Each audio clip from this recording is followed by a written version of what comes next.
बिस्मिल्लाहिर्रहमानिर्रहीम। अस्सलामुअलैकुम। Welcome back to my YouTube channel. उम्मीद करती हूँ कि आप सब खैर आफियत से होंगे। आज जो मैं आपके साथ वीडियो शेयर करने जा रही हूँ वो हज़रत यूनुस अलैहिस्सलाम के किस्से पर है। हज़रत यूनुस अलैहिस्सलाम की कौम जो कि जुल्म सितम करती थी और बुतों की पूजा करती थी, हज़रत यूनुस अलैहिस्सलाम के मना करने के बावजूद वो अपने गुनाह से बाज नहीं आती थी, जिस पर हज़रत यूनुस अलैहिस्सलाम ने गुस्सा होकर उनको छोड़ दिया और बद्दुआ दी, जिस पर अल्लाह ताला ने उनसे नाराज़गी का इज़हार भी किया। ये पूरा किस्सा मैं आपको इस वीडियो में बताने जा रही हूँ। वीडियोस देखने के लिए चैनल को सब्सक्राइब कीजिए, वीडियोस को लाइक कीजिए, शेयर कीजिए। मौजूदा दमिश्क का इलाका में नैनवा आबाद था।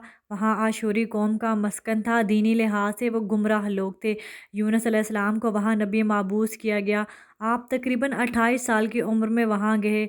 40 साल कौम में तबलीग करते रहे कि एक खुदा को मानो, बुतों की पूजा छोड़ दो, जुल्म सितम ना करो, बुराई से बाज आ जाओ। मगर वो कौम राय रास्त पर ना आई। आपने अल्लाह के अजाब से भी डराया, मगर इन पर कुछ असर ना हुआ और वह बगावत में बढ़ते ही चले गए। उनकी आबादी तकरीबन 1,24,000 थी। जब हज़रत यूनुस अलैहिस्सलाम हर किस्म की तबलीग करके तंग आ गए और कौम की बदआदात से मायूस हो गए, तो उन्होंने इस कौम के हक़ में बद्दुआ की और कौम को ख़बरदार कर दिया कि अगर तुम अब भी बाज ना आए तो अल्लाह का अजाब तुम्हें घेर लेगा, फिर तुम्हारा कोई मददगार नहीं होगा। इस सारे वाज के बाद अल्लाह की वही का इंतज़ार किए बगैर नैनवा छोड़कर निकल जाने के लिए रवाना हुए। दरिया के किनारे पहुँचे। दूर से देखा कि एक कश्ती चलने को तैयार है। जल्दी जल्दी वहाँ पहुँचे और कश्ती पर सवार हो गए। मल्लाहों ने कश्ती दरिया में छोड़ दी। जब कश्ती गहरे पानी में पहुंची तो हिचकोले खाने लगी और लोग खौफ से कांपने लगे। इस वक्त के रवाज के मुताबिक मल्लाह ने कहा कि कश्ती में कोई ग़ुलाम अपने आका से भागा हुआ है, सवार है। वो खुद ही बोल पड़े। हज़रत यूनुस अलैहिस्सलाम बोले, मैं ही वो ग़ुलाम हूँ जो अपने आका की इजाज़त के बगैर भागा हूँ। मगर लोगों को यकीन न आया। 3 बार कुरा डाला गया। तीनों बार हज़रत यूनुस अलैहिस्सलाम का नाम कुरा में निकला। इन्हें दरिया में डाल दिया गया। कश्ती अमन से किनारे जा लगी। हज़रत यूनुस अलैहिस्सलाम को दरिया में गिरते ही एक बड़ी सी मछली ने दबोच लिया और निगल गई। इधर अल्लाह का हुक्म हुआ, ए मछली, ये तेरी खुराक नहीं, इसे अपने पेट में महफूज रख। हुक्म हाकम के मातहत मछली ने इन्हें अपने पेट में महफूज कर लिया। जब उन्होंने देखा कि मैं मछली के पेट में ज़िंदा और सलामत हूँ, तो सोचा मरने से पहले अल्लाह का ज़िक्र ही कर लूँ। चनाचा ज़िक्र करते हुए दुआ करने लगे। तो अंधेरों के अंदर चिल्ला उठे कि ए खुदा, तेरे सिवा कोई माबूद नहीं, तू पाक ज़ात है, मैंने बड़ा जुल्म किया है। अल्लाह फरमाता है, मैंने इनकी तौबा कबूल कर ली और हमने इनकी फ़रियाद सुनकर इनको गम से निजात दी और हम ईमान वालों को इसी तरह बचा लिया करते हैं।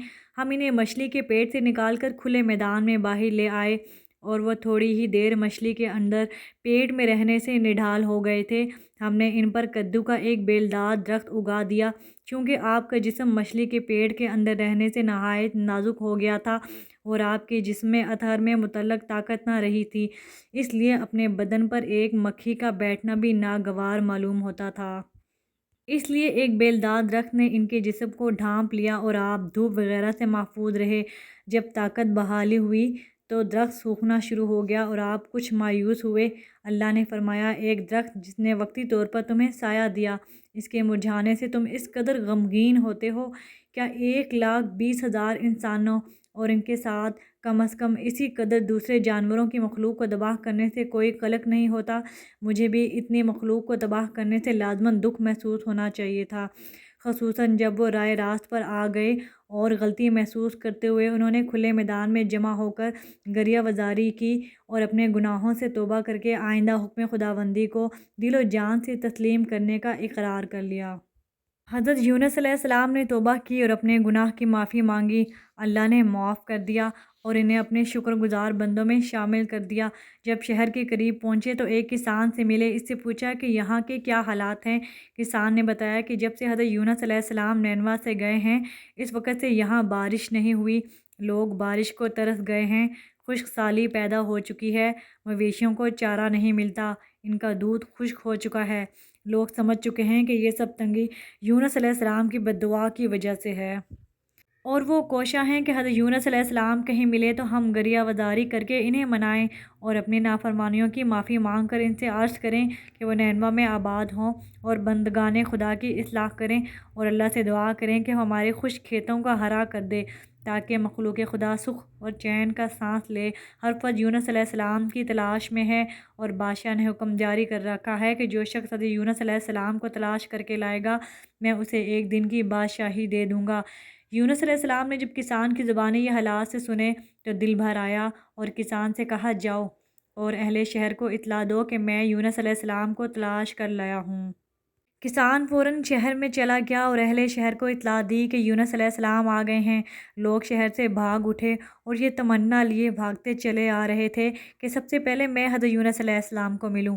آخر لوگوں کا ایک جم غفیر آپ کے گرد جمع ہو گیا اور ہر ایک منت وزاری کر کے انہیں اپنے شہر ساتھ چلنے کی تمنا کر رہا تھا۔ یونس علیہ السلام شہر کو روانہ ہوئے۔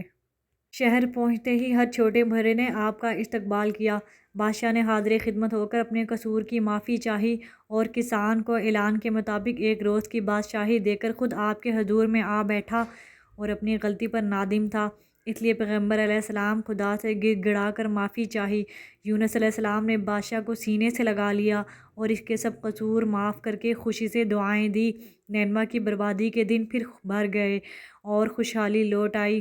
خوش سالی آتی جاتی رہی، مویشیوں نے دودھ کی نہریں پھر سے بہا دیں اور یہ زمین پھر سے خطائے ارم بن کر لہلہانے لگی۔ تمام شہر پھر آپ کا ایسا گرویدہ ہوا کہ جو کچھ آپ نے فرمایا انہوں نے دل و جان سے قبول کیا۔ آپ کے قدموں کی برکت سے تمام مصیبتیں دور ہو گئیں۔ اللہ نے اپنے بھیجے ہوئے نبی کو فلاح دارین سے نوازا، پھر وہ باقی ساری زندگی اہل نینوا کی خدمت پر معمور رہے اور آخر اسی شہر میں موت آئی اور اپنے خالق حقیقی کو جا ملے۔ یونس علیہ السلام نے مچھلی کے پیٹ میں جو دعا کی تھی اسے آیت کریمہ کہا جاتا ہے۔ اس کے بہت بڑے فضائل ہیں۔ لا الہ الا انت سبحانک انی کنت من الظالمین۔ ترجمہ: اے خدا تیرے سوا کوئی معبود نہیں، تو پاک ذات ہے، میں نے بڑا ظلم کیا۔ اس طرح حضرت یونس علیہ السلام کا نادم ہونا، اپنی غلطی پر اللہ تعالیٰ سے معافی مانگنا اور اللہ تعالیٰ کا انہیں معاف کر دینا یہ ظاہر کرتا ہے کہ اگر انسان کوئی گناہ کر لے تو فوراً اللہ تعالیٰ کی طرف رجوع کرے، اس سے اپنی معافی کی تلقین کرے، اس سے معافی کی تلقین کرنے کے ساتھ ساتھ اپنے گناہوں پر شرمندہ ہو تو اللہ تعالیٰ ضرور معاف کریں گے۔ اللہ تعالیٰ رحم کرنے والے ہیں، کرم کرنے والے ہیں، معاف کرنے والے ہیں۔ اس دعا کے ساتھ کہ اللہ تعالیٰ ہمیں ان لوگوں میں شمار کرے جو کہ اللہ تعالیٰ سے توبہ کرتے ہیں، اللہ تعالیٰ سے اپنے گناہوں کی معافی مانگتے ہیں اور اللہ انہیں معاف فرما دیتا ہے۔ اپنا بہت خیال رکھیے گا۔ اللہ حافظ۔ اللہ نگہبان۔